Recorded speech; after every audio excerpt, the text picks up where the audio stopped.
Unlike ever before, we have so many 99s here in the first month or so of MLB The Show 23. So because of that, I'm going to do a tier list and break down the best and the worst 99 overalls in the game so far. If you guys are new to the channel, be sure to drop a sub and turn those notification bells on so you get notified every single time I drop a new video. And let's hop into the tier list. Now, the first tier we're going to go over is the F tier, and I just want to start off and say that even though there are 99s and there's a bunch of them in this game, it's so hard to rank all these, so I did the best that I possibly could. I haven't had a chance to use all these cards, but just going off of their stats and their swings and what I know about cards from past games and whatnot, I think I formed a pretty good opinion on most of these cards. But starting with the F tier, we have 99 Ozzie Smith, Jeff Bagwell, and 99 Ellie De La Cruz. Now, De La Cruz, you guys might be saying, why is he in the F tier? But for a 99 overall card, especially as a shortstop, I just don't think he's that great of a card. He has good contact and decent power, but I think what really hurts him a lot is clutch. Clutch is a stat that I really value a lot this year because you really need someone to be reliable when you have guys in scoring position. Why Ellie isn't a terrible card, I just don't think he's that great overall. He's a good budget beast, but considering there's so many 99s in this game, I just don't think he's that great. Jeff Bagwell has a terrible swing. I don't care what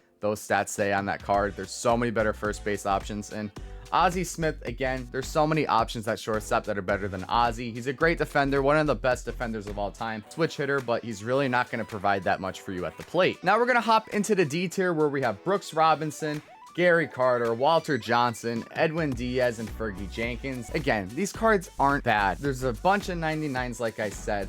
A lot of these cards are just not great 99 overalls, or not a true 99 in my opinion. Brooks Robinson, great defender.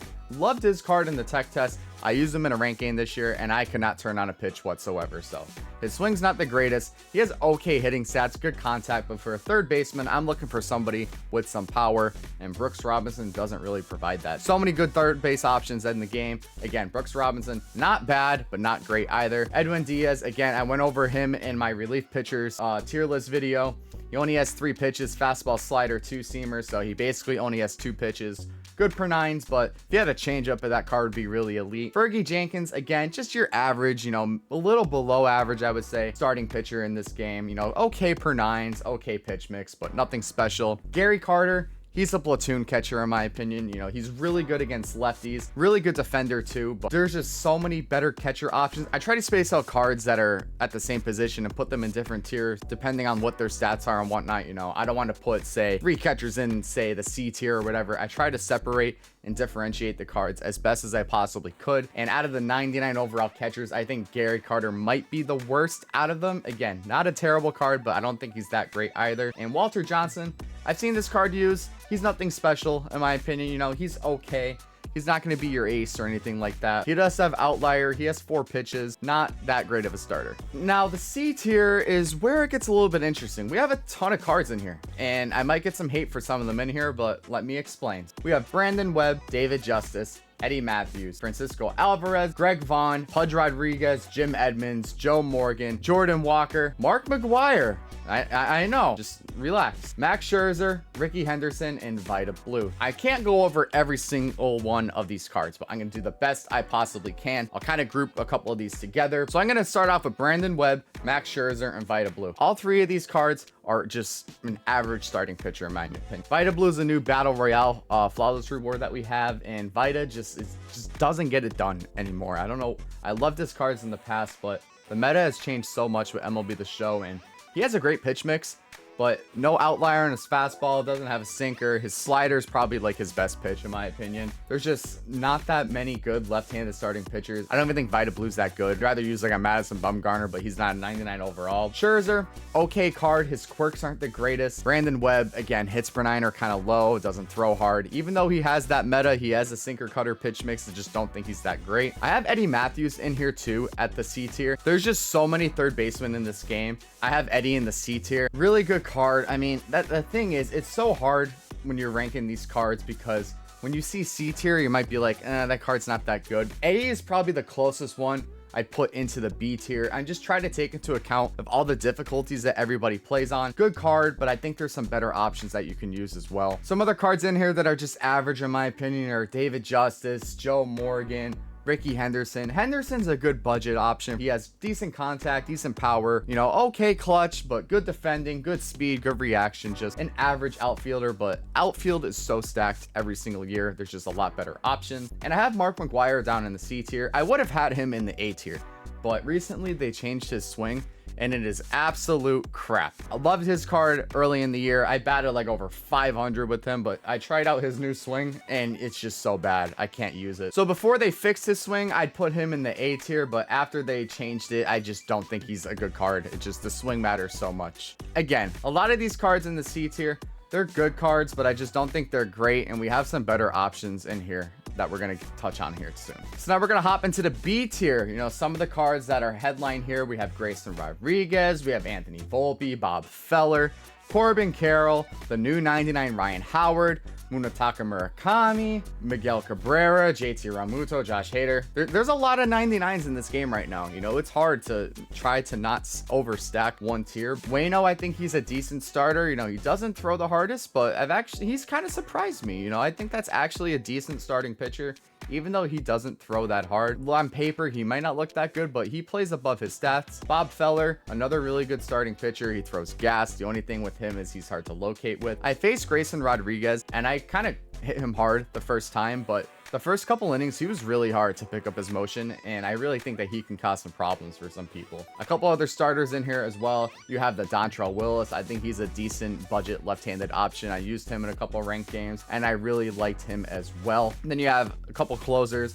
like Brian Wilson, Devin Williams, Josh Hader. Don't think those cards are bad by any means. They're a little bit above average. You know, I think they're good cards. Brian Wilson has a 4-pitch mix with a cutter and a slider in there. He could be kind of good, but I kind of wish he had a sinker at least. You know, that would make that card really good in my opinion. Not having the sinker kind of hurts him. Josh Hader only has 3 pitches. I don't think that card is anything fantastic. Devin Williams, if you can hit the screwball, I don't think that card's that hard to hit. Murakami might surprise some people only being in the B tier. I know a lot of people love this card, and he has good defense and amazing power, left-handed bat. We don't have a lot of great left-handed bats in the game at the moment, especially on All-Star, which a lot of you are going to be playing on, in my opinion. You know, that's just the mass of the player base. Most people play on All-Star, especially for ranked seasons.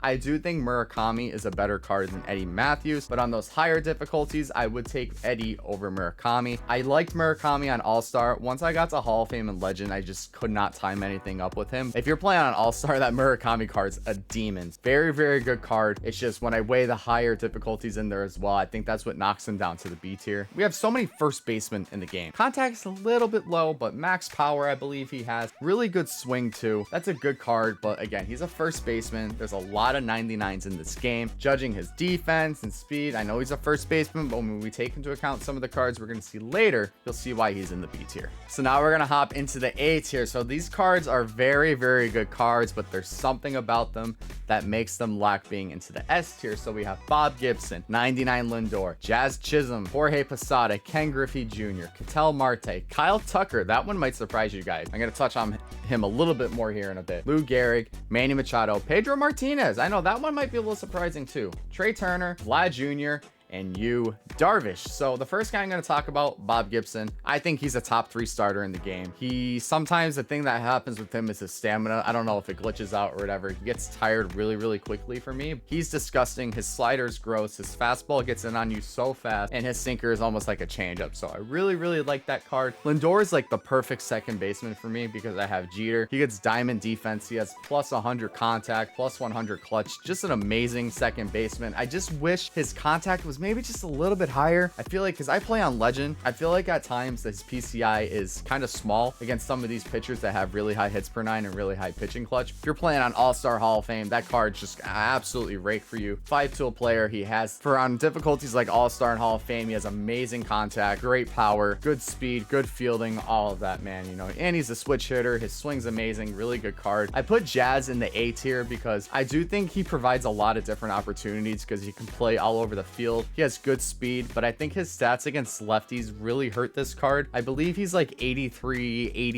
against lefties or something like that. When there's no one in scoring position, he really is not good against lefties, and that really, really hurts him in my opinion. And I'm not the biggest fan of his swing either. I know some people love that card, and sometimes he just absolutely kills me, but I'm not the biggest fan of him. Jorge Posada, New BR reward. Thing that hurts this card a lot is the 95 clutch. I know you guys might be saying 95 clutch isn't low, but when you get to those higher difficulties, believe me, 95 clutch, especially on Hall of Fame, is going to show. I noticed it in streams, and I noticed it on Legend too. I've watched some people play, but even on All-Star, I feel like for, you know, your average MLB The Show player, I feel like that clutch can really hurt him a lot. But I do think Posada, other than using your creative player at catcher, he's probably the best pure catcher in the game at the moment. Ken Griffey Jr., really good card. It's just, it's not an end game 99 Ken Griffey Jr. card. Obviously, you know, I think we do have a couple better outfielders. Speaking of outfielders, I think another good outfielder is Kyle Tucker. I see a lot of people use this card. I've used this card in batting practice. I've used him in BR, and his swing is butter. Really good stats. You can put him at DH. His fielding's okay,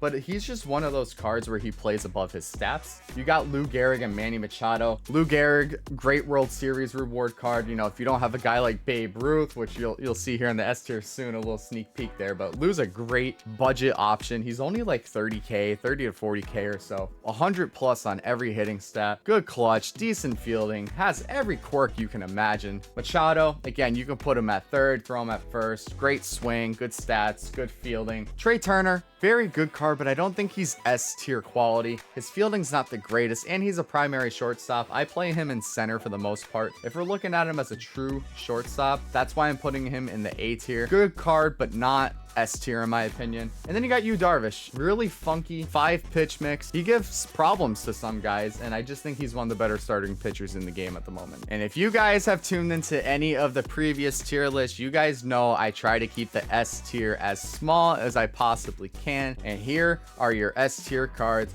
We have Babe Ruth, Chipper Jones, Derek Jeter, Eric Gagne, Fernando Tatis, Mike Trout, Rob Nen, Roki Sasaki, Sammy Sosa, and Shohei Ohtani. I know there might be a couple cards in there where you're kind of surprised. The one that I had the most trouble with was Fernando Tatis Jr. because this card just came out, rivaling Derek Jeter as arguably the best shortstop in the game. I had to take a look back and realize that, again, not everybody plays on Legend like I do. Tatis is going to be absolutely disgusting on All-Star, even Hall of Fame in my opinion. The only knock I have against him is he doesn't have any quirks, and I really do feel like quirks mean a lot this year. But if you're an All-Star, that is an amazing card. Babe Ruth is, in my opinion, the best hitting, like just pure hitting card in the game. I mean, come on, he's got maxed out everything, and there's not many great left-handed bats in this game either. He's got max contact, max power, max clutch. He plays the outfield. You could throw him at first base. You could throw him at DH.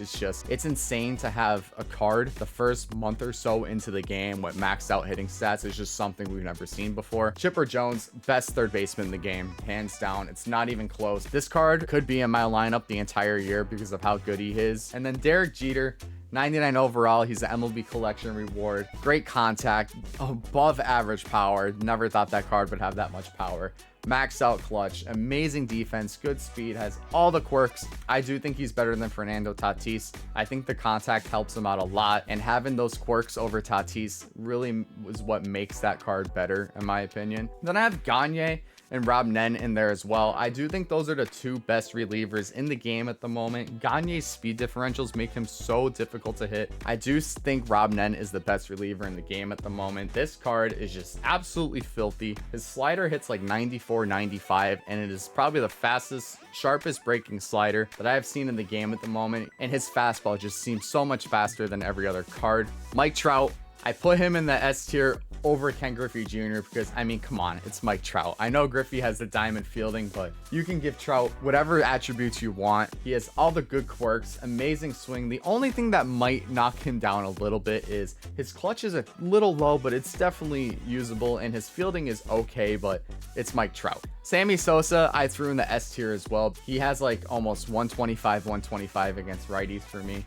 He has the max power against lefties, plus 100 contact. I believe he has maxed out clutch. I will admit, I did not like him at first, but the more I've used this card, I really do like it. And I really do truly believe that he is an S tier card. And then the last two we're going to talk about are Roki Sasaki and Shohei Ohtani. Roki Sasaki, in my opinion, is still the best starting pitcher in the game. He has double outlier, a really funky motion, and his forkball is disgusting. And then Shohei Ohtani has really changed my mind this year, because in years past, he never never really was that great of a starting pitcher, but the way the meta is this year, he's disgusting. I really don't like facing that card. Whenever I see Ohtani, it's just like, oh boy, here we go again. I think Ohtani's just disgusting, man. You know, there's so much you can do with that card. I hope you guys enjoyed today's tier list video. Again, my opinion might not always line up with yours, and that's okay. So let me know what you guys think down below in the comments. If you disagree with anything, if a card should be bumped up, if a card should be bumped down. Hope you guys enjoyed, and I'll see you guys next time.